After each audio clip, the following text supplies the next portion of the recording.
લક્ષ્ય ન્યૂઝ, એક નજર, એક લક્ષ્ય. બનાસકાંઠાના ભાભરમાંથી ચોંકાવનારા સમાચાર સામે આવ્યા છે. ભાભરમાં તાજું જન્મેલ બાળક મળી આવતા ચકચાર મચી જવા પામી છે. ભાભરમાં ગત મોડી રાત્રે સ્મશાન ભૂમિ પાણીની ટાંકા નજીક 5 થી 6 મહિનાનું તાજું બાળક મળી આવતા ચકચાર જોવા પામી છે.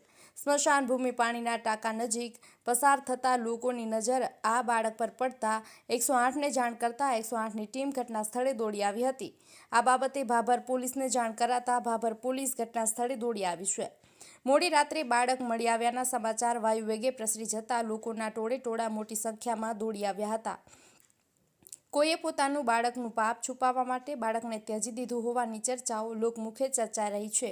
અમારા રિપોર્ટર ભાભર સરકારી હોસ્પિટલમાં તપાસ કરતા ડોક્ટર દ્વારા જાણવા મળ્યું કે ગત મોડી રાત્રે અંદાજે 10:38 કલાકે 108 દ્વારા સરકારી હોસ્પિટલ ભાભર ખાતે બાળકને લાવવામાં આવ્યું હતું. ડોક્ટર પોલીસને જાણ કરી બાળકને મૃતક જાહેર કરી DNA અને બ્લડ સેમ્પલ પોલીસ દ્વારા આપીને આગળની કાર્યવાહી હાથ ધરવામાં આવી છે. ગોપાલ કે પૂજારા, ભાભર.